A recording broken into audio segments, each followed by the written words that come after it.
Ladies and gentlemen, gender nonconforming and trans deities, thank you for tuning in. Thank yourself for tuning in to the Hoodoisie. We are Chicago's only and the country's only underground live and live streamed news show and podcast, bringing you Black optic and radical perspectives on culture and politics. And tonight we are still keeping it radical in the time of Corona with our series Pandemic Issues. Pandemic Issues is a collaboration we have with our good friends at the Southside Weekly, editor-in-chief, Jackie Serrato Flores, present. Look at her right there in that little corner down there. We teamed up with Southside Weekly to give you the analysis and stories that mainstream local media is not giving you on the COVID-19 pandemic and associated issues. Tonight, we are talking about defunding the CPD, the Chicago Police Department. Less bacon, more money, motherfuckers. And we couldn't think of a better time, given today was the day that CPS voted on the election. Voted on whether or not to end their contract with the Chicago Police Department. And they voted to keep it going. So grab your drinks and come and join us. Charles, what you drinking? This is some cheap ass wine from the economy wine section in Jewel. Yeah. So all these don't. As long as it's red. All these got some good ass wine actually. That wine. Trader Joe's too. Like they got a little $3. Word. How about you? Shit. You sipping on anything? Jackie's like, I am no. All right, cool. Well, tonight we're really excited. We have from the Let Us Breathe Collective and the Black Abolitionist Network, Kristiana Rae Colon, and we have two students representing Assata's Daughters, Brighton Park Neighborhood Council, as well as cops out of CPS. We got Anna Tendaji and we got Jennifer Nava. Let's give it up, show some love in the comments and with your emojis, and let's get started. So for everyone, unfortunately, Dorothy Holmes had a medical issue and was unable to be here this evening. But we're really happy to have the show keep going, and we know Dorothy is already doing better. So I guess I want to start with Anna and Jennifer. So you all have been working on the cops out of CPS for quite a little bit now, and today CPS voted voted whether or not they were going to be ending their contract with the Chicago Police Department, and they voted to keep that shit going. It was a close vote, 4 in favor and 3 not. How are you guys feeling in this moment right now? I can go first because it just seems real quick that Anna is prioritizing something else, which is very important because she's right now at a moment at an action, which is very important, you know? So the vote just came out. 3 against 4, 3 for us, and it was the women of the board that were on our side and supporting the youth. I think it's really heartbreaking to hear, but it is not expected. Like we did not expect anything else from them. Like, and no matter how the vote turned out, we were gonna turn up. Like we were gonna show up. We were gonna make noise. We were gonna be loud. Like, And you all had an action today, am I right? Yeah, we literally just came from an action. If my voice sounds a little wonky, it's because, like every once in a while, it's because we were screaming. Like, we just recently came back from an action. Well, I recently just came back from an action. Anna went from one action and hopped on to a completely other one, because she does not stop. And we were recently at Miguel de Vels, the president of the Board of Education, his house. We were right in front of his house. Throughout the entire meeting, even before the meeting, we were there set up. We were there to offer him a teach-in and like to hopefully as outreach for allies. We were really hoping we could go there as allies and be like, hey, come out here, sit with us, get like educated, we talk, have a conversation with us. And all he did was come out, tell us that he was a former CPS student, that he was gonna vote no on the ordinance, and then just left.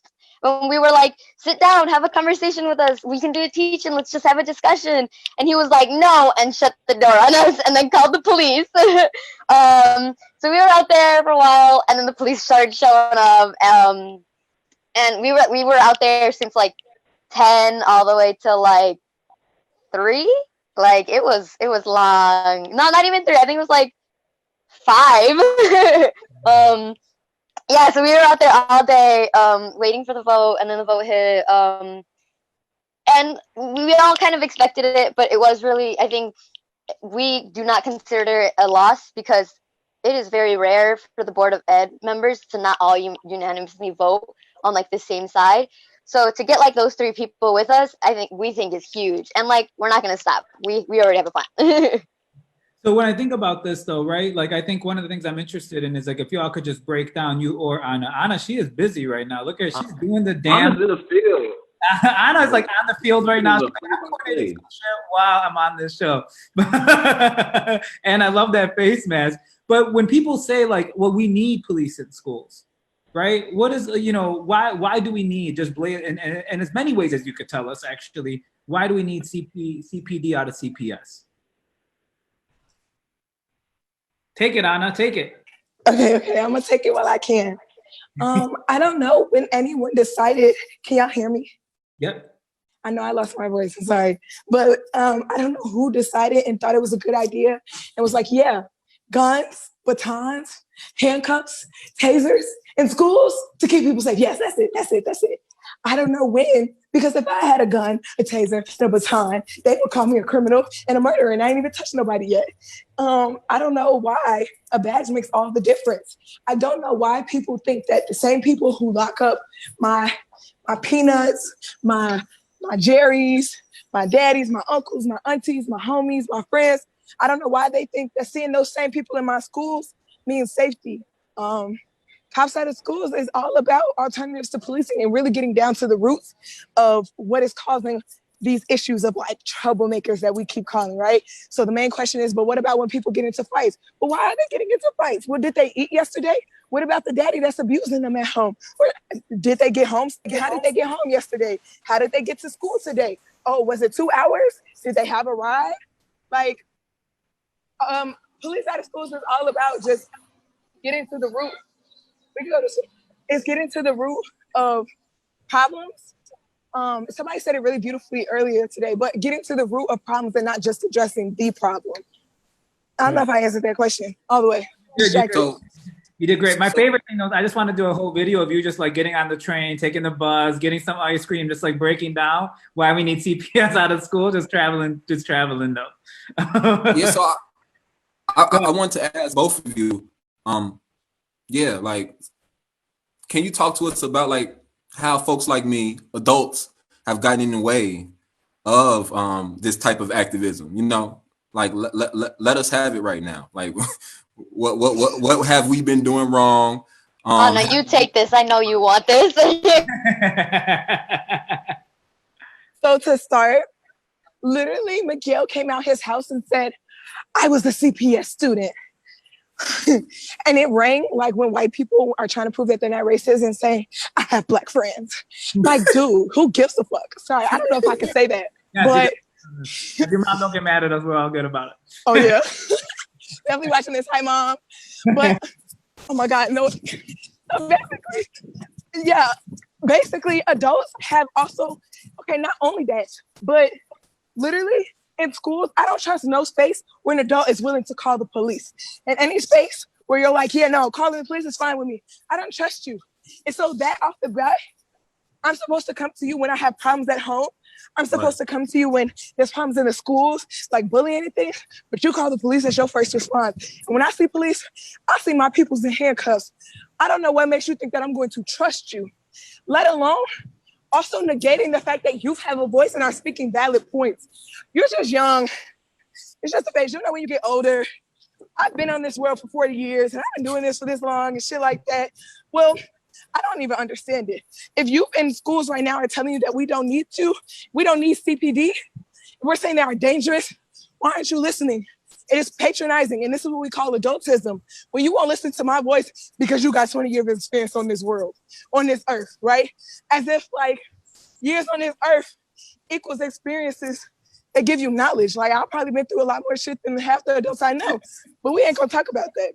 Well, I also just think that like, if you have 20 years of experience and you ain't gonna talk about it. If you have 20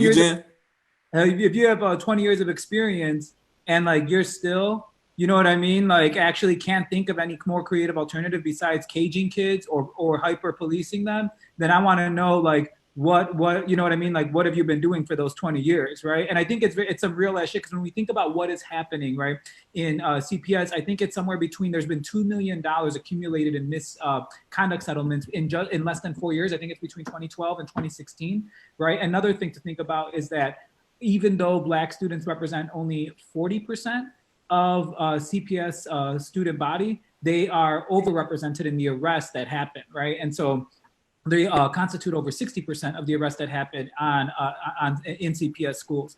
And I want to say it was Project Nia in around like 2010. And so this goes back earlier than even like we know, right? Like, and those of us that have been talking about these issues know that these have a history to them. But in 2010, I want to feel like it was like 5,000 cases, 5,000 arrests were made of Black and brown youth on CPS grounds. You know, and Project Nia, of course, is Miriam Kaba, who founded the Freedom School, where I think Anna was walking out of right now, and helped popularize the conversation on abolition here in Chicago, and did a lot of important education work around there. And you know, I'm thinking about that because Kristiana, these two things kind of converge, right? Abolition and defund the police, and you know, and cops in schools, in the work that you're doing right now. Right. So one of the things I'm thinking about is like police in schools is not just a Chicago issue, it's a problem across the country. And, you know, which is why we have the whole conversation on the school to prison pipeline. And we see how absurd it is, how deeply police are embedded in society when they're literally in children's learning spaces. And I think about that because in 2016, right, Kristiana, with the Let Us Breathe collective that you helped co-found, you created Freedom Square, which was a 41-day overnight occupation. That was across the street from Homan Square, the CPD Black site, where they disappeared thousands of people over the course of a handful of years. But it was also a way where you drew attention to all the areas where we could be funding, how we could be funding people, besides the 40% of city dollars that go to the policing budget. And now you're working with the Black Abolitionist Network. So I wonder if you could tell us what that is and what you all are doing. Yeah, hey, the Black Abolitionist Network is a constellation of people and organizations collaborating to dismantle anti-Black and carceral systems. And the first campaign of the Black Abolitionist Network is to defund the police. And you know, that is a multi-step, multi-pronged approach that includes CPD out of CPS, that includes passing CPAC, that includes a commitment from private institutions that claim that they defend Black lives to cut ties with CPD, that includes dismantling private policing, that includes demanding that City Council defund by 75%, and continue to make commitments to defund year over year until policing is dismantled entirely and abolished. And absolutely, I'm glad that you brought up Freedom Square because how Freedom Square popped off was, you know, across the street from Homan Square, we liberated this vacant lot and claimed it as Freedom Square, claimed it as a police-free zone, and set up these 7 tents that at first were just symbolic of the things that we believe we should be investing these millions and billions of dollars into instead of policing. So transformative justice resources, education, cooperative economics and employment, housing, mental health and addiction treatment, nutrition, the types of services that actually keep us safe. And so we had these symbolic tents set up, and you know, on the first night, the shorties from North Lawndale was like, "Oh, y'all camping out? We want to camp with you." And we were like, "Oh well, you know, it doesn't feel good to be like, oh well, these tents are just symbolic. We're gonna take them down and go back to Logan Square now." And so we came back and we committed to an indefinite occupation that was, you know, intended to be both a teach-in and a propositional politic, right? So we see a lot of oppositional politics, right? Not talking about what we don't want, what we want to dismantle, what we want to destroy. But we also need to be offering what we want next, what we want instead. And so Freedom Square was sort of a laboratory in propositional politics of like, these are the things that you could invest in. And I think, you know, really kind of embarrassing the state, because we fed 200 to 300 people a day with like donations and volunteer labor. Like we got people overdosing Narcan and like help people who are overdosing. We distributed free groceries, we distributed free books, and we basically overnight like programmed a pop-up summer camp for the young people of North Lawndale and had teaching artists from all over the city coming out. And so that was just a thing that we did from the people power of that space. But imagine if that same kind of network were invested in with the $1.8 billion that we spend on police. Imagine if those types of social services were just as robust, were just as responsive as the emergency responders you get when you call 911. And so, you know, BAN right now, the Black Abolitionist Network right now, is gearing up for mass mobilization. We are gearing up for a mass training on the Defund C.P.D campaign. We hope folks will come out and join us. And then we're in it for a really sustained escalation to our elected officials to let them know that you cannot get reelected if you are not supporting defunding CPD. Hey, and one of the things I'm thinking about too, right? It's not called like the Black Defund Police Network. It's called like it's called like the Black Abolitionist Network, right? And we know, and so I'm asking that because can you talk a little bit about that idea of abolition? Because I think it's important, right? And I think that how I'm understanding it is you all are taking defund police as a strategic step towards the abolishing of police and prisons. Yeah, absolutely. So we understand that our struggle is tied to a long history of Black resistance to torture, war, and slavery. We understand that the Abolitionist Project, most folks, when they hear the word abolition, they think of 1865 and the abolition of slavery. And we know that the abolition of chattel slavery was one step, and it was an incomplete step toward liberation, because the 13th Amendment says that slavery is illegal except as punishment for a crime. And that exception is what engenders modern policing and mass incarceration and the continued extraction of free labor from Black and brown bodies in order to power the American economy. And it cannot stand. You cannot reform that. You cannot reform a system that has its roots in slave patrol. And so we understand abolition as a continuation of that struggle, that ongoing struggle to liberate Black people. And we understand that it's inherently a feminist tradition and an inherently anti-capitalist tradition. So the Black Abolitionist Network absolutely is talking about the abolition of prisons and police, but also anti-Blackness and carceral systems more broadly. And we know that there are other systems that police, right? That hospitals and schools and family services and housing services all serve to police Black and brown bodies and police our communities and police poor people. And so, yes, defunding police is one step, is the first step toward abolition. But then it's also envisioning what are the systems that we build after police are gone? What are the networks of care and accountability that we are making really strong and robust right now, so that when we get these police out of our way, we are in a really strong position to keep each other safe. Do I have to be an abolitionist to join the Black Abolitionist Network? What if I just want to make friends and like take some money away from the police?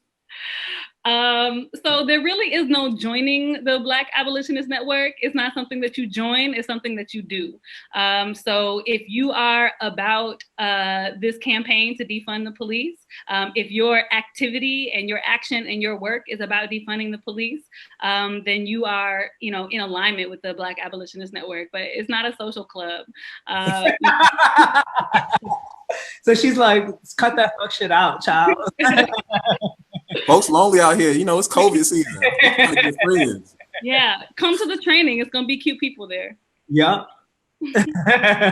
So wait, one of the things I'm thinking about, I love that because I feel like Kristiana, I love that you say there's gonna be cute people there because I'm always like, one of the things I always talk about is like, I want to make the revolution desirable. I want to make the revolution cool. I want to make the revolution sexy. And you just hear like glowing, like a revolutionary angel up in this bitch.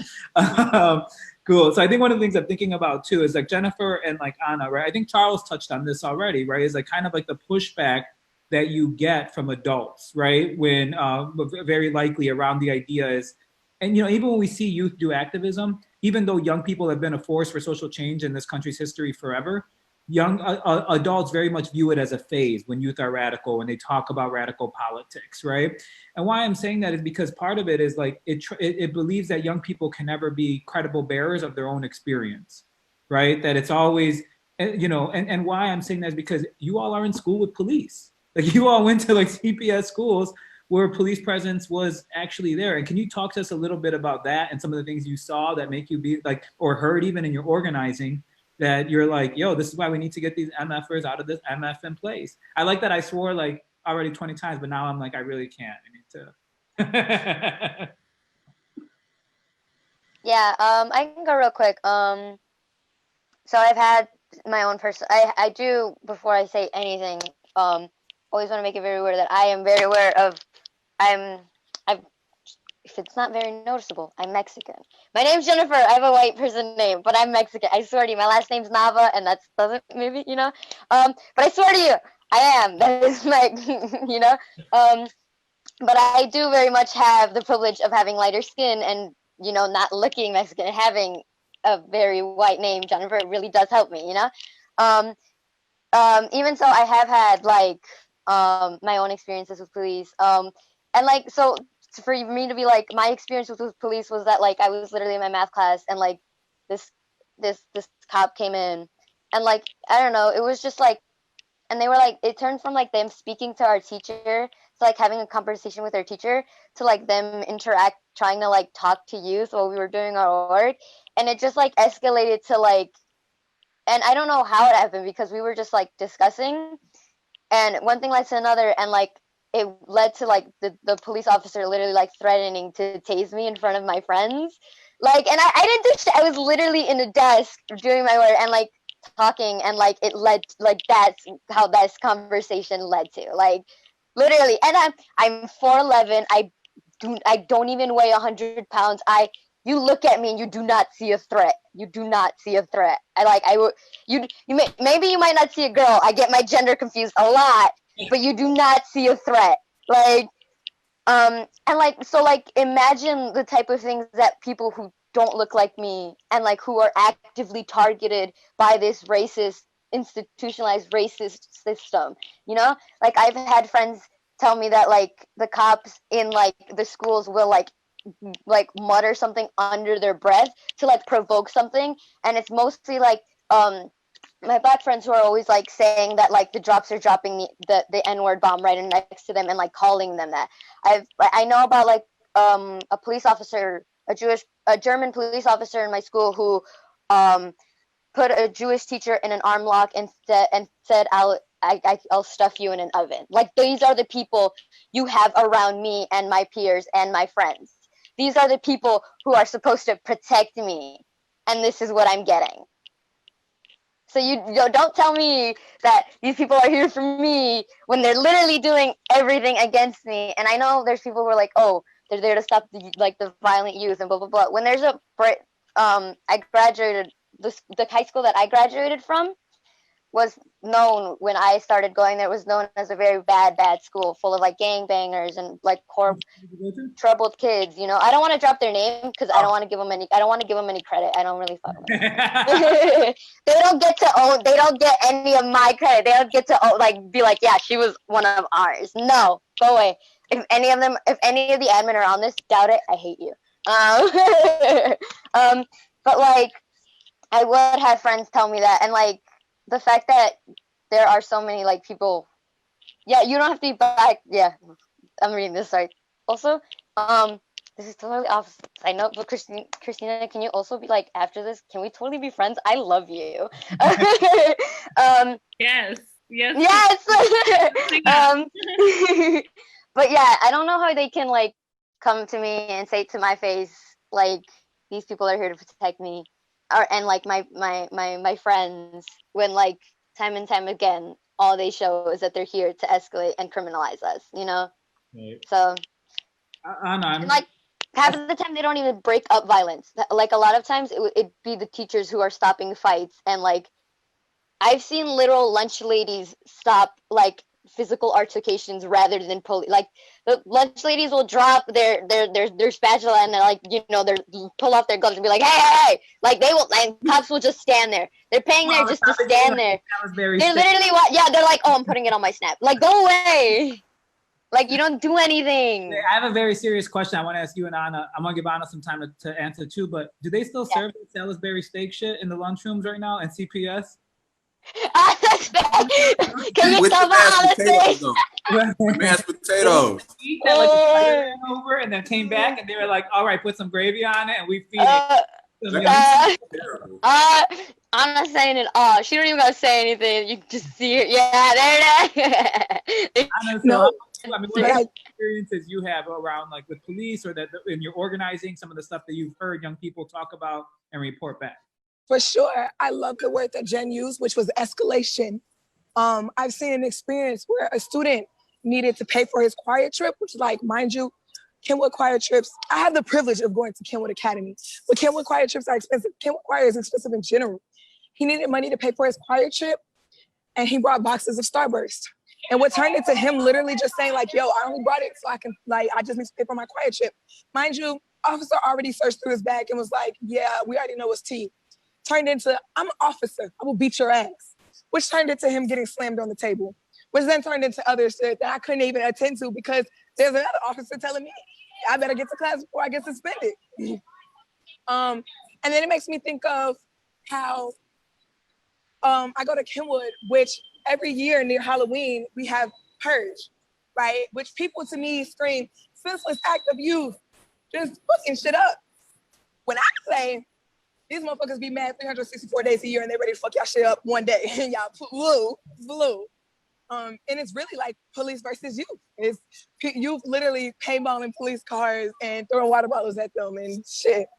And so seeing officers that used to go to my elementary school. No, actually I went to the Purge in elementary school. So in 8th grade, seeing officers that went to my school, body slamming 13-year-olds and 14-year-olds with their knees on their backs while they screaming, mommy. I'm thinking about how even I still, like, I don't want to go to the Purge because it makes me think of like how much harm is done there, but also who's helping these girls, because it was me and my cousin saying, call 1-800-LAW-REF4, we need her name and her birthday.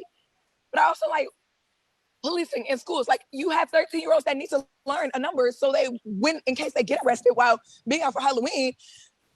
Like, it doesn't make sense. And I think that's just crazy as a 8th grader. And moving on to high school years of just like still like showing up and being like, yo, these are the same officers that are in my school. Y'all running this block and are beating on little kids right now. There's nothing literally but 8th grade, 7th grade, 3rd. They all coming out because it's a trend. Same way we trend the beach, same way we trend the movie theater, same way we trend Markham and get money in people's pockets, same way we trend that. Which then like to even further the escalation, right? May 31st, seeing my mama get beat. I got bruises. My mama got big bruises. Seeing my mentors, my friends, my village, literally beat with bruises, heads licking, and they still screaming, we don't need cops. During the protest, right, Anna? Yes, during the protest, May 31st, we were in Hyde Park, literally just trying to get someone's name and birthday while they in handcuffs. Make sure they got people to show up for them. Turned in quickly into hell no, being pushed with batons. Being, man, I don't even want to talk about it for real. But look, it's steps of escalation, right? And so out of all of those 3 incidents, me, my brother, my cousin, all who were there, I'm supposed to what? Go back to school, see a police officer and not be tensed, to not be shook, to not be scared. I've been going to these protests and every time I see a man with a baton just waiting to beat my ass, waiting. And they tell me sometimes, they say, look, how we gonna beat your ass? Or sometimes there's officers who ain't never seen my face before and be like, no, it's you. You are the problem starter. We gonna get you. We gonna find you. The fact that my face was trending on Twitter scared the shit out of me. And I'm supposed to go back to school and think that these police officers are here for my safety, to help me. And those are just my experiences. On other people's experiences of police officers following them home. I had a friend told me a police officer followed her home and raped the fuck out of her. You got police officers following people home, just racial profiling. Yeah, you a gang member, nigga, because I got dreads and I wear my pants low. And when that shit happens to me, first of all, I got titties. But if I got a hoodie on and some sweatpants, they don't know the difference between. Sorry, it's the train. But moral of the story is, yeah, I don't understand how it comes to a protest, see police officers beat people's head in with bike tires and then go to school and not be shooken. Yeah, I mean, Right? I think. No, sorry. No, I mean, I do love that Anna laid this heavy shit on us and then was like, moral of the story is. But I mean, like, this shit is not like, we're laughing here and I'm like trying to provide a moment of levity, but the reality like is like, it's true, right? Like just about a couple of years ago, Yana Kunichov in the Chicago Reader did a whole expose on some of the sexual assault sexual assault accusations that happen in CPS, with CPD in it. I think, we can even think about the fact that I think it's over 60% of the police officers that are in Chicago public schools right now have complaints against them for misconduct and for abuse of power, and 31% of them, I want to say it's 31% of them, it might be like 32 or 30. Y'all can fact check me on this. I ain't on some Trump shit and just making shit up, but I think it's like, a third of the, and 31% of those have more than 3 complaints filed against them. And these are the people that we're expecting to have our children be around and that are supposedly protecting our children. And what's more important is that this is a moment in which we're living around an anti-immigrant sentiment when kids are and children are and young people and young adults are literally being locked up and put into cages and and detained. And there are undocumented students that are afraid of police collaborating with ICE, that reroute their day to avoid police in the hallways, that don't let their parents come up to school because they're afraid the police might report them to ICE. And then when we just have an immense amount of violence against Black people that has been ceaseless in this country since 1492 on this continent, but that what makes, you got to take that selfie, but what makes us think that Black youth should have anything else but besides rage or discomfort, and at the mildest level being in schools with police present. And it makes no sense, especially when also, I'm thinking about when I was teaching at an elementary school and I went there with I went to that school to teach, and some of the teachers were wearing pro-police t-shirts, and how scary that, and it was an all Black and brown school, and how scary that is for those children, Jackie and Charles, you got anything you want to follow up with or throw out there? Yeah, so for a lot of us, it's been a long time since we've been in CPS. Like we graduated like 10 years ago or more, right? So for us that, we don't get to walk through the hallways on a daily basis. For the adults who are watching, can you kind of explain what is the difference between the traditional security guards and CPD, and then also this new idea of hiring private police to replace CPD? Can you just kind of talk about what are the distinctions, if any? Anna, do you want to hit this or should I go? I mean, I can say my 2 cents because I got very little information. And then I can pass it to you. But I believe, so there's actual CPD officers, badge and all. And those aren't really accounted for, right? When we did call-ins between CPS and CPD asking whose man's is this, didn't nobody know. Didn't nobody even know it was a man there. Anyways, no shade, no tea, all shade, all tea. And then there's also what we call SROs, which are, to me, I've learned is an umbrella term basically for all officers. But you have the SEICUs or whatever the acronym is, which is security staff security, which are not the same thing as CPD, but also in some ways have CPD privileges. Well, not all the way. CPD can do what the fuck they want. They will be held accountable to some extent. But I mean, they both call me baby girls when I walk down the hallway. Jen, you want to get your 2 cents? Yeah, so I think just like your individual interactions with police, your individual interactions with security of schools is not, the actual large picture. I like the high school that I went to that I graduated from recently, this year, actually. We did have both police officers and securities, and there was a very big major difference that I could visually even see. Like you see like the youth talking and interacting and feeling comfortable, like actively seeking out to hang out like with security guards.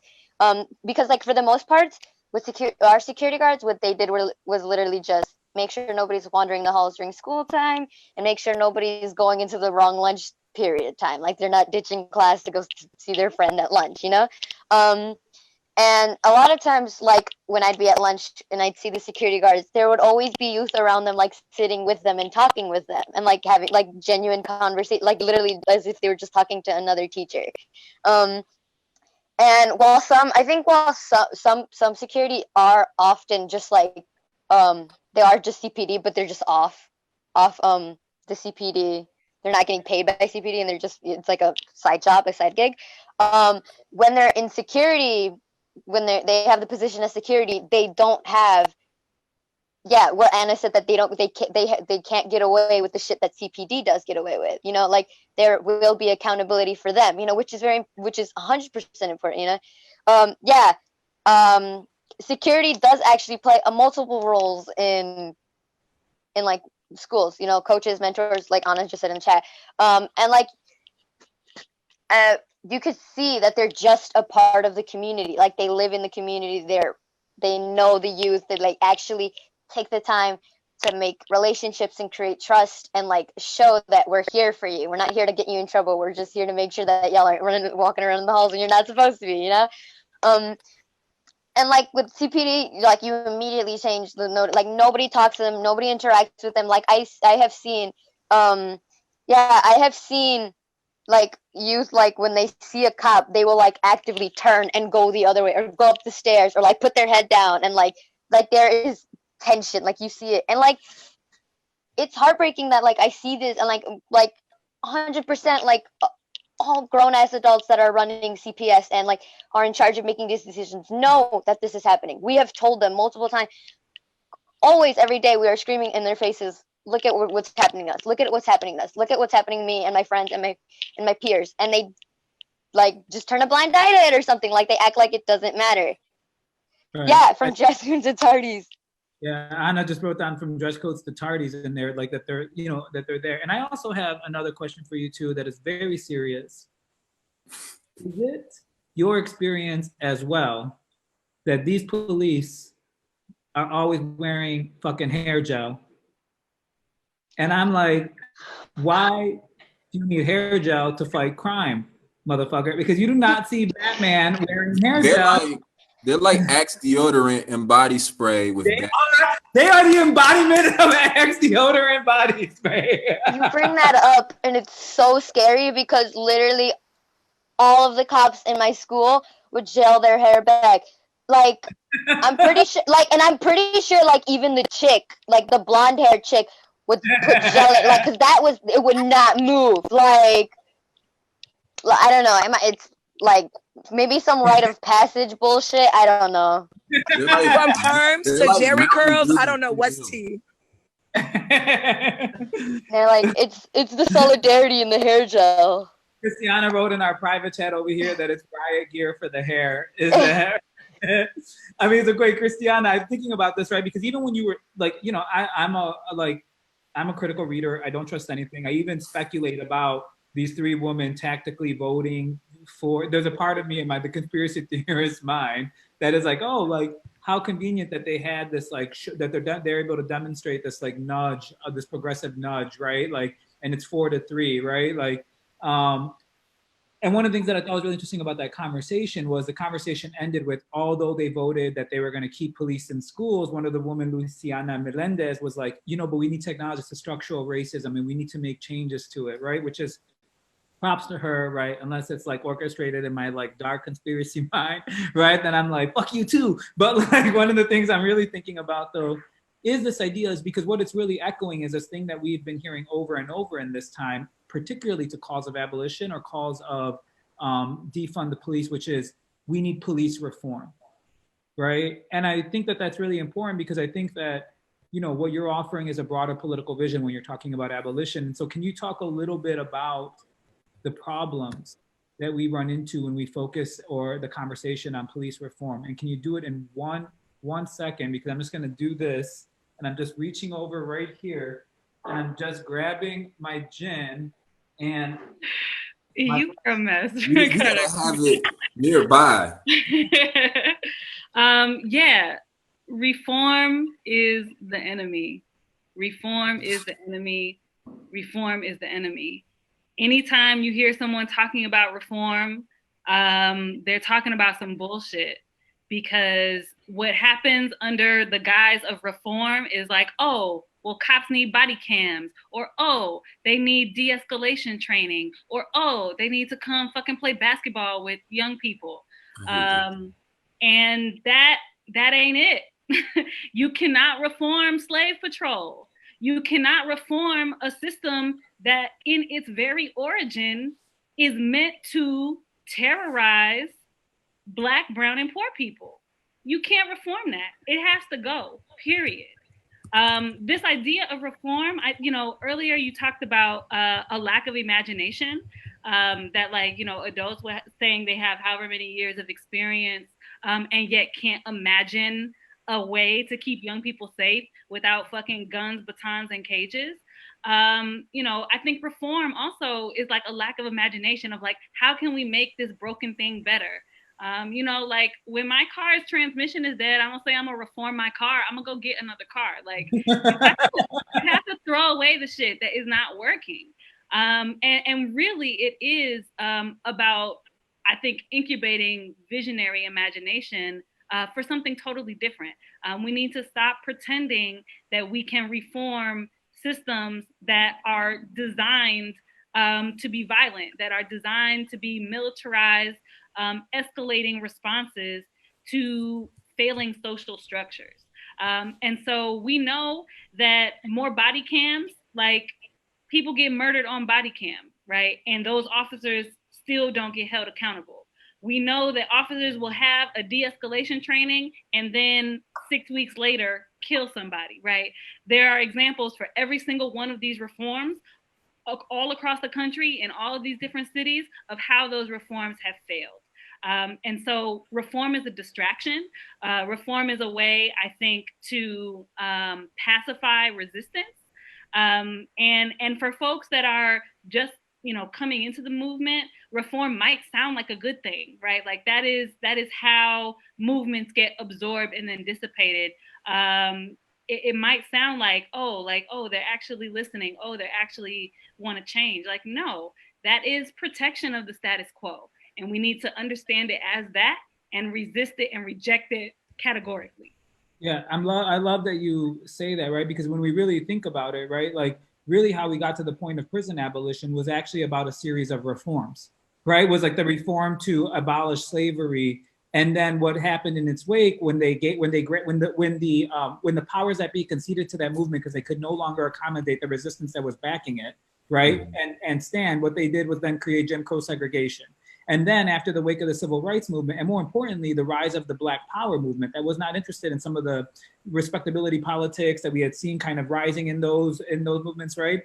It's precisely then that we see, and they were talking about radical vision, it's precisely then we see the rise of like Black Power and other radical minority nationalisms. And after the gains of the civil rights movement, that we see the rise of the prison industrial complex, so much so that in like the 1970s, early 1970s, the prison population was 70% white, 30% Black, and we saw a complete total reverse of that within less than a decade, right? To necessitate critical resistance and abolition to come back in the first place. And that was precisely all through reform. And I love that you brought up this idea of absorption, right? Because it's because that's really what it brings up. And for those out there, like, that's like just a term that could easily be understood as that whenever the threat to the status quo gets too threatening, gets to the point where a critical mass where it might actually have to revolutionize the status quo, what the system will do is concede to certain demands of the resistance, and then thereby be able to recombinate itself, refine its forms of oppression, and then throw it back on it, but still preserving itself.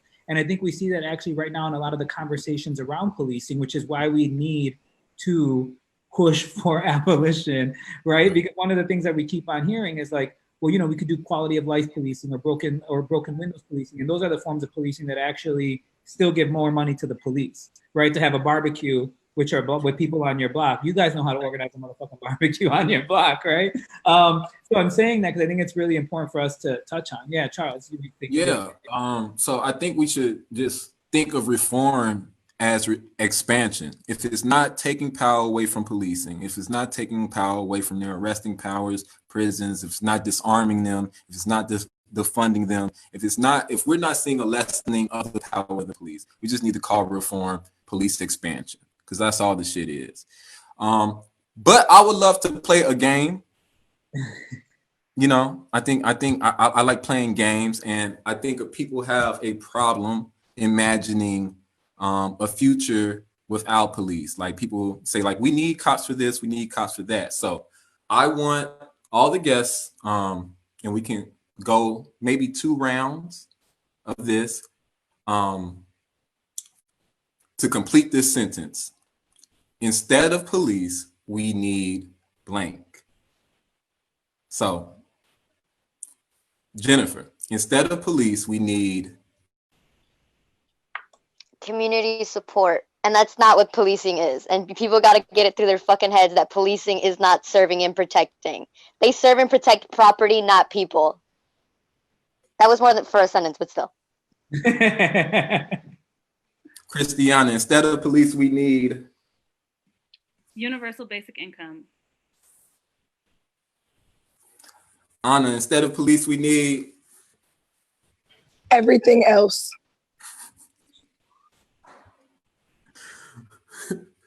One more round. Jennifer, instead of police, we need. God, I was literally going to be like anything else. I'll go for school real quick. I think we need full-time nurses in every school. There's too many young people dying in schools just because there's not nurses. Kristiana, instead of police, we need. Instead of police, we need a menu of specialized responders, including domestic violence responders, sexual violence responders, mental health responders, houseless emergency responders. When you call 911, you should have more than 3 options, one of which comes with a gun and a badge. You should have a menu of options. I mean, if Uber Eats can get, you know, like whatever to your door in a certain number of minutes, right, then we should be able to build out an infrastructure of emergency response that is as diverse as the menu options you would have on Grubhub. Lil Tree, you got to give me some. I know you said everything else, but instead of like police, something like I can't say. My answer was going to be a black hole for all the police we have. And if you tell me I can't say that, I'm gonna say adults because you're trying to limit my language. Hey, you free to say whatever you want. The worst thing though that I ever did was, like, the youth that I work with is like, let them learn the language of adultism, because anything I said, they'd be like, that's just adultism. They start calling. Yo, Big Tree definitely feels that. Every time anybody says adultism, she's like, triggered. Yo, if you're on our Facebook, if you're watching this live, play the game with us. Comment below. What do we need instead of police? Instead of police, we need, and just put it in our comments. I mean, I want to carry this game a little bit more, right? Because I think we're one of the things that we like. Here's the new game. The new game is I'm going to throw out commonly used arguments or questions, right? When people want to play devil's advocate against abolition or against defunding police. So we'll throw out some of those questions, and then whoever wants to answer them, or we can all take a turn answering them, use them. So, well, how will communities stay safe without police? Can I go first? Yeah, go ahead. Okay, because we were just talking about this at the action where we was at McGill's house. And literally, please don't ask me, did I eat yesterday? Please don't ask me, why am I not getting enough sleep? Is it because of coffee, anxiety? Well, how can we help your anxiety? When I seen a lady fall down at an action, police got up like they was finna do something. And then they stood there and did nothing. And it was us who gave the lady who fell down some water. She fainted. When my people, when they bashed our heads in, or folks' heads in, and were bleeding and leaking, it wasn't CPD that went in the trunks of their cars knowing they got a medic kit in there. It was our people who had to bring our own supplies to wrap their heads up. And whenever someone is at our school and is like feeling suicidal or anxiety attacks or anything, you know, they walk past and say, "Are you okay?" Child can't breathe. And then they keep walking. I know personally, I've been in many predicaments where I had to intervene. When a boy fell down and had a seizure in our library, it wasn't police that helped him. If anything, it was police that said, "Don't touch him." And you telling me, I'm like, I got CPR certified, and I know you probably did too. We all had that training, and they cover how to help with seizures. Not only that, but organization Ujima Medics has taught me that, had to teach me the skills on how to deal with people with diabetes, had to teach me the skills on how to deal with somebody gets shot, stabbed, having a seizure, can't breathe, asthma attacks, a thing that predominantly affects my community. And police have those, I don't know if they really equip with those skills, because I really truly think they some dumbasses, but they have that money to get those resources, and yet they don't use it. And at the end of the day, it is us out here who have to use that, who is helping people when they have seizures, that are having asthma attacks. It is my brother at 8 years old who had to learn what does an asthma attack look like, sound like, and maybe not even look like or sound like. And how do you deal with that? Because in events where police have had the opportunity to show up and step up, they didn't. Because police are only here to put people in handcuffs, not help or save nobody. Ooh, I like the way that sounded. I could tell because you gave yourself an extra like nod with it. You know what? You're like, yeah, the head turned sideways, like, yo, like this some fire shit coming out, and I'm just spitting this out in the middle of a Target right now. You know I'm in Target. I can tell. Kristiana, you're up. About police who's gonna keep us safe? Yeah. I mean, you know, Anna said it. Police don't keep us safe. You know, I think that question sort of assumes the inherent criminality of our communities. And it also, you know, like safety is an illusion that is really the outsourcing of risk. And so you build up safety by privatizing spaces and then pushing risk to the margins, and then blaming people for being in those positions. So, you know, what's going to keep us safe is eliminating the root causes of violence in our community, which is trauma, which is poverty, which is hunger, which is housing instability. And so those are the things that we need to address. Those are the things that keep us safe. Jennifer, you got something? Yeah. We were discussing this in the morning during our action. And another youth was bringing up how like police only show up on the hereafter, after all of, you know, the trauma and the anxiety and like all of everything that led up to the act of violence or criminality or whatever people are getting arrested for, what led up to that. The police were never there for that to begin with.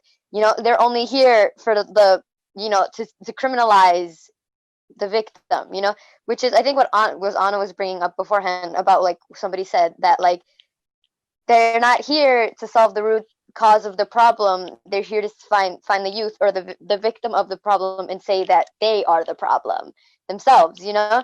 Along with what Kristiana said, that it's saying that they keep us safe is inherently saying that we are, and us and everybody in our community are inherently like not safe and we're dangerous, you know. And that plays into, you know, the whole system of like the whole policing system and why it's fucking racist, because it's literally built to criminalize and imprison Black and brown bodies.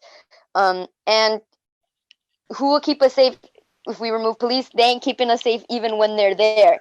They're the ones literally starting and like provoking and escalating and starting like violence, because that's their job. Their job is to put people in prisons, in cells, in cages, and they will actively search out to make and escalate situations in order to make that happen. There are countless like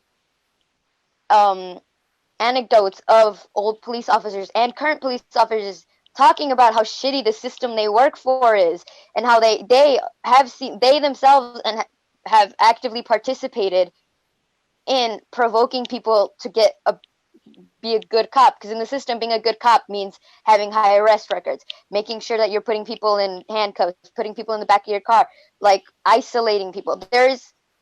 You cannot be an inherently good person in a system that is meant to be corrupt and racist and basically criminalize an entire, so many people, just because we're not white. Yeah, I think one of the things that's really like, right. I think one of the things too, like people will succeed where you tell them to. And so if you have told police since their inception that you succeed by trapping bodies of color, right? Black bodies in particular, like what does that mean?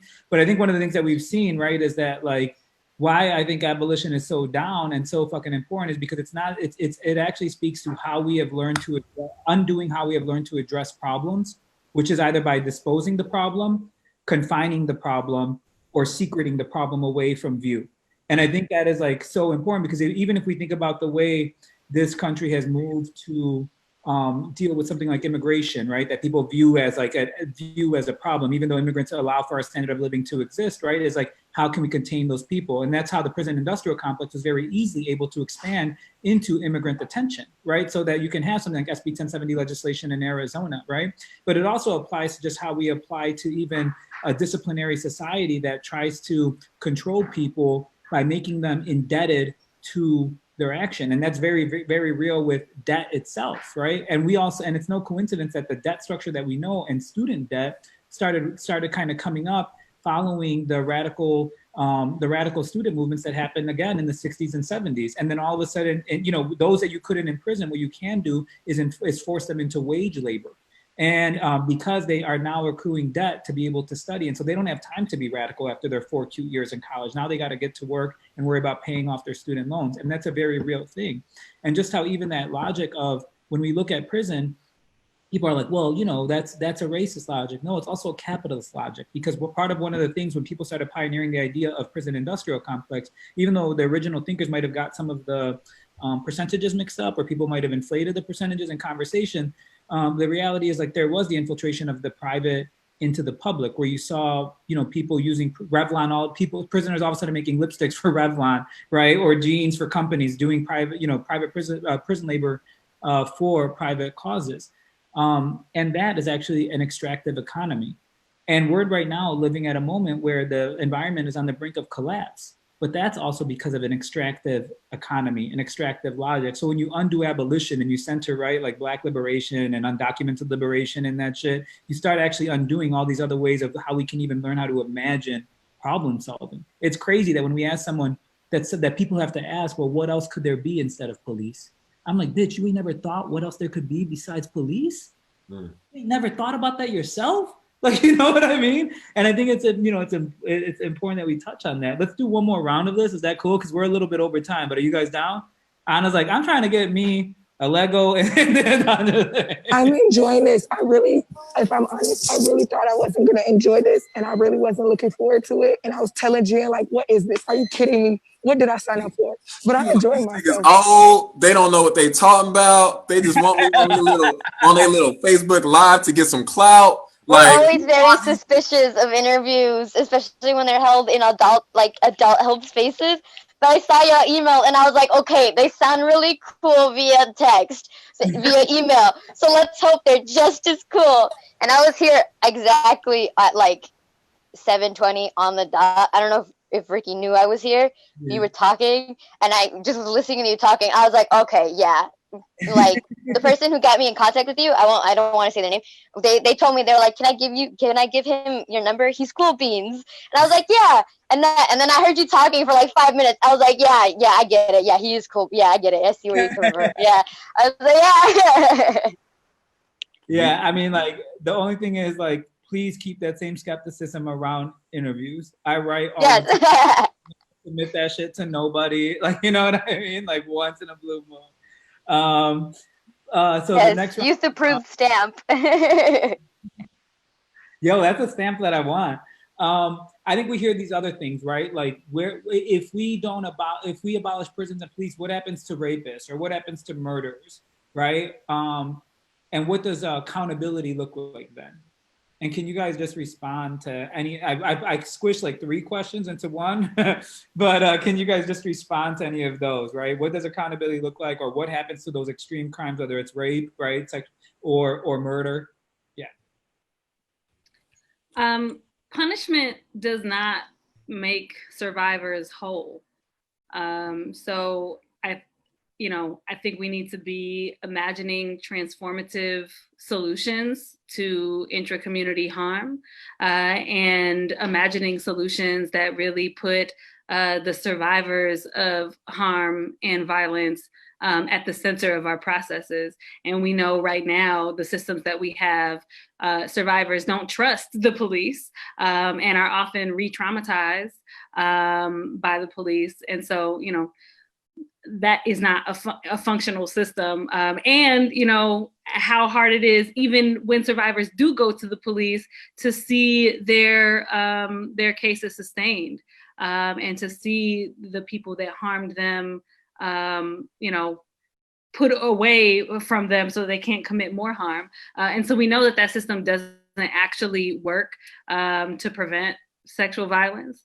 And so we need to imagine systems that really support survivors, and that get to the root of sexual violence, which is often like shame, repression, and other forms of sexual trauma. So it's getting to the root of problems, and also centering the survivors of those problems.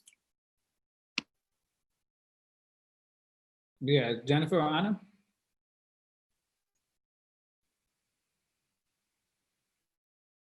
Anna, you want to go? Okay. Yeah. Yeah, I just wanted to piggyback on first when I hear that question, my first instant thought, because we do get that question a lot, like, oh, well, what are you guys going to do with the bad guys? The fact that you guys, that people are, way more focused on, the perpetrator than making sure that the survivor, our conversation should be focused on what, the support and the systems that we can hold and, create for the survivors of any, whether it's domestic or sexual, any type of violence or any type, just any type of trauma.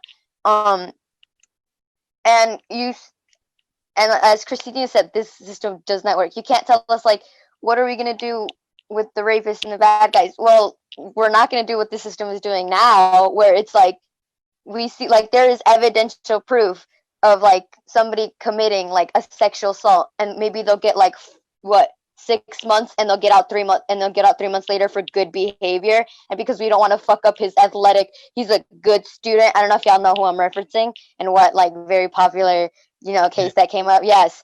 We know there's countless backing research of survivors and of who have come out and said this system does not work, and the system is not here to help protect survivors. You can't ask us what are we gonna do with the rapists shit when we're not doing shit with them now. I think so many questions like that come from people who still have this perspective of that we are fed about police, that they're the good guys, that they're here to protect us, that they want to keep us safe, and before you come at me with all these other questions, I need you to have a proper critique of the history of policing. Do not come to me to be educated when you have not even tried to educate yourself. Yeah, I like what but yeah. No, for sure. Talk about the racial violence that police do and the other violence that police do. I mean, because the reality is Daniel Hortzclaw, whatever his last name was in Texas, was there for, assaulting over over a dozen young women. Yeah, that motherfucker. There was the whole Bay Area had that whole police department where they couldn't actually replace it with the chief because the whole department was complicit in sexual assault of a minor, right? So it's and I think Kristiana touched on it a little bit, which is all my friends I know that have been sexually assaulted only talked about their trauma being reinscribed by police when they went to go report it. You know what I'm saying? And I think that and there's a whole Netflix movie about it. And I also think that, and I say that because I think it's so important because we always hear rape, right, being used. And it's also this weird moment of using gendered violence, right, where people don't give a shit about gendered violence all the time. They defend it all the time, invoking a whole ass population as a defense, or a way of dismissing the idea of abolition. But part of what I think is important is that so much of abolitionist thinking has been forwarded by women who were survivors, right? So there's a whole ass book called The Revolution Starts at Home. It came out in between 2010 and 2012, I'm not sure, but it's a dope ass book that was by women of color who were in social justice circles that says sometimes sexual violence occurs in our space, and let's, you know what I mean? Let's talk about it. Anna, you want to be tapped in? You take it. You take it. Thank you so much. And it's not long. All I have to say is y'all are also worried about these. Your show. I'm like, this is your show as I interrupt you while you're talking. But like, folks, first of all, when people ask me, well, what about the actual criminals and stuff? Like, what are we going to do about them? I say, well, what are you doing about them right now? Nothing. You're sitting on their ass and letting a bunch of police officers kill us. Meanwhile, I'm actually doing shit. So you can keep not doing shit and we'll figure that out. Leave it to the big dogs. But anyway, I also feel like people be forgetting who the rapists and murderers are. Do you not know that we have officers in our schools with sexual assault charges? We literally at protest yesterday was just looking people's allegations up, and there were like so many officers with sexual assault allegations. Let's not talk about what happens down in black sites, home and square. These people that you also think that CPD in prisons and jails are protecting you from are the main things that are instigating them. Do you know how much sexual assault violence happens within a jail prison? I don't think that really clicks into your head. No, because we ship them into a prison, 4 walls, no windows, and we don't have to look at it. Do all the dirty work in a building with no windows, right? And that just makes it better because we don't have to fucking see it, right? It makes it better for other people because that's not their brothers, their uncles, their aunties, their mammies. So when people say, well, what about the real criminals? Well, who are you really talking about? Because we're talking about the real criminals. Oh, I'm working on that shit. I'm working on getting CPD out of my schools. Now, we want to talk about that. But in terms of like, oh, you're worried about maybe my cousin Peanut did shoot a couple bullets last night. Well, let's think about his housing situation. That nigga sleeps couch to couch. Nobody worried about that one. Let's think about just his mental health. That nigga done lost 4 niggas, 4 homies in 1 week. Oh, but we're not asking questions about that. You know, we're not, the same thing that happened with Laquan McDonald, and we seen it pictured, defaming someone. Yo, he was in foster homes and all these others, these plenty of steps of where the city failed them before they call him a murderer or a criminal, right? There are plenty like steps in between that motherfuckers are forgetting. Excuse my French, mama, but people are forgetting. Y'all are forgetting that before Boosie went and shot a motherfucker, he was asking for help. Right.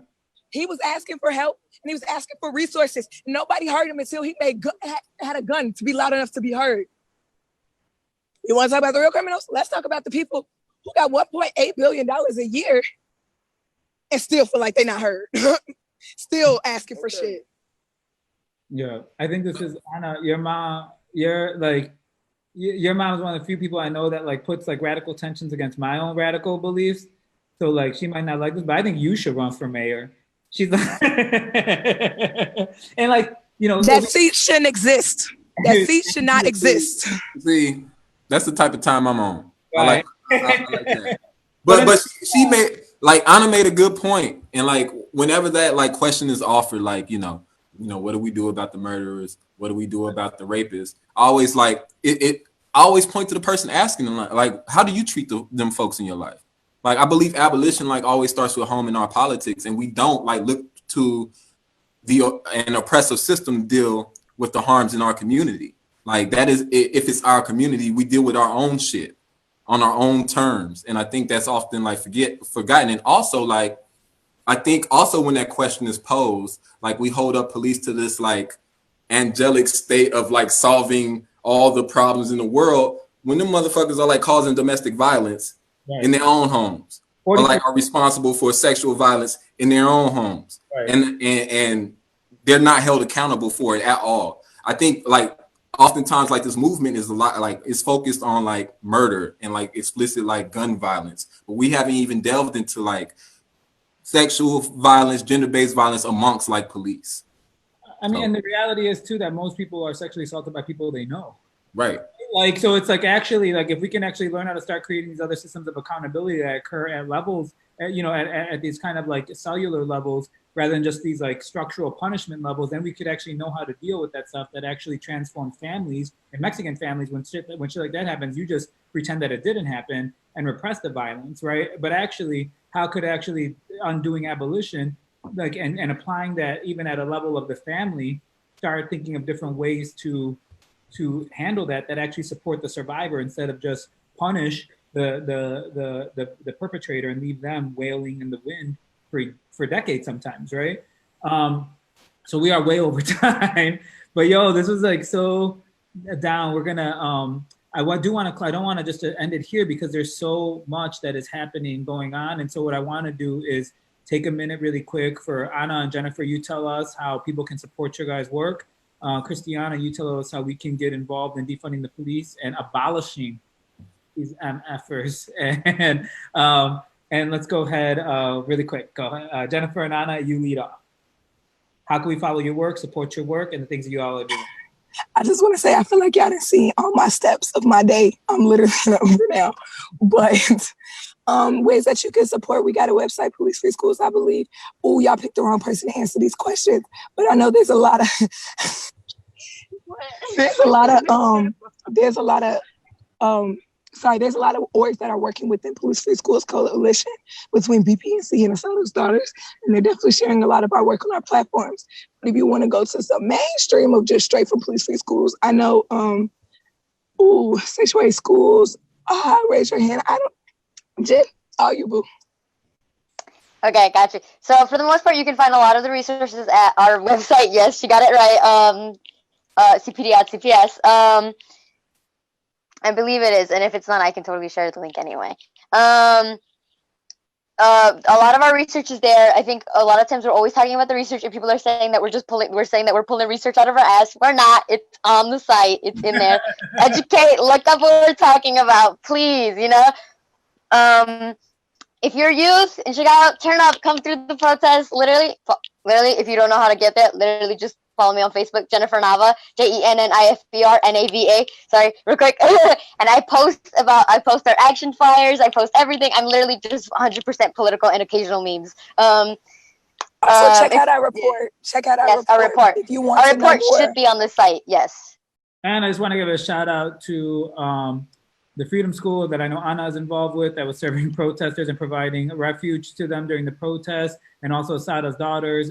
Paige, May, and Christian have been doing amazing work there for years. Yes. I also want to give a shout out to Brighton Park Neighborhood Council, specifically Andrea Ortiz Landin. Yes, Andrea. I think she's watching. I love you. As hell. They're even how I got connected with you all, right? So like, thank you so much. Also, Jennifer and Anna, the Hoodoisie is looking for youth correspondents right now. And if you guys would be down, we will pay you to tell us some stories. And if you have some friends that would be down, let us know. We will pay them to go ahead and host conversations just like this. That's what adult allyship looks like. Yeah, I was about to say, if you're a youth, turn up at our protest. If you're an adult, you can show up, but make sure you're there as a buffer for police or just to support. Remember, they'll take the spot. They'll take up all the space, but you can take up some space. And also, yes, 100%, I'd be down. I don't even care about the pay. Y'all are just super cool as hell. So I would love to hang out with y'all again. I'll message you right after this, and I'm not exaggerating. Okay. Go ahead. How can we support your work? Check out the demands to defund CPD at bit.ly/demand defund CPD. And then come out to the training. So we're doing 3 days of trainings, July 3rd, 4th, and 5th. One of the trainings is for all people except cops. The other two are Black only spaces for all Black people except cops. And to register for those trainings, it's bit.ly/defund CPD training. So check out those links. To sign on to the demands, check out the demands, register for the training. You can follow me at Kristiana_AF. You can follow the Let Us Breathe Collective at Let Us Breathe 773. And we out here. Hey. No, dope. All right. So we are at that point where we're going to get the updates from Jackie for the week, as well as the Rona reflection from Charles for the week. Jackie, you break it down. Sure. So I just want to say a couple of things about the vote today. Miguel del Valle He ain't popular right now. He's the president of the school board that earlier today voted against ending its millionaire contract with Chicago police. Miguel del Valle, he's a Puerto Rican, right? I'm cool with Puerto Ricans, but I'm just saying that he comes from the legacy of Harold Washington. So it is disappointing for many, but also not surprising to some that he voted no, that he was one of 4 men who voted no. He was state senator for 2 decades, and then he wanted to be mayor of Chicago. He actually got endorsed by Truy Garcia and then went back and endorsed Truy Garcia when he ran. So he's a self-proclaimed progressive.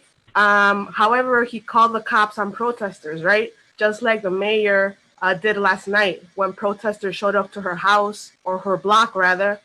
Police were deep in Logan Square. They barricaded the entire perimeter. So again, this concept of progressive is antiquated at best and total BS at worst in our local government.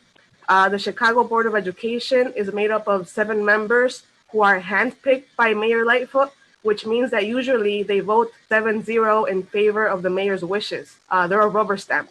That's why the mayor was so hands-off during this process. Janice Jackson, the CEO of CPS too, the mayor went on national media, I believe, to say that defunding the police was a cute hashtag, a nice hashtag, right? But that she didn't know a single person who wanted to get the cops out of schools. But the fact that these young people, these CPS students who were standing up for themselves and making their voices heard, actually shifted the vote 4-3, as Jennifer said, showed how much power they have. And this is a step towards independent leadership in CPS, I hope. The fight for an elected representative school board is not new. It's been pushed for years, and it exists in other cities like Minneapolis, Milwaukee, Portland, Denver. It can be done because it has been done. The last thing I want to say is that Southside Weekly newspaper is also accepting written pieces about defunding the police from a legislative perspective to on the ground at the grassroots level, and yes, including abolition. Our latest issue is called Reimagining Police. So if any of our current guests or our hosts or viewers have something to say, put it on paper and let's talk. Yo, I wanted to interrupt so bad because I was like Jackie is unusually like she's always chill, but she was unusually chill. And I was like, she's gonna bust some shit out during these updates. And sure enough, she's like, let me make it. And she's like, let me make it. I was like, nah, I'm like, this don't make no sense. And now it makes she was just waiting. She was waiting. Cool. So we got to the end of the evening. And we're gonna close it out with Charles Preston's Rona reflection. And I'm gonna say it now and I'll reiterate it after that, but we are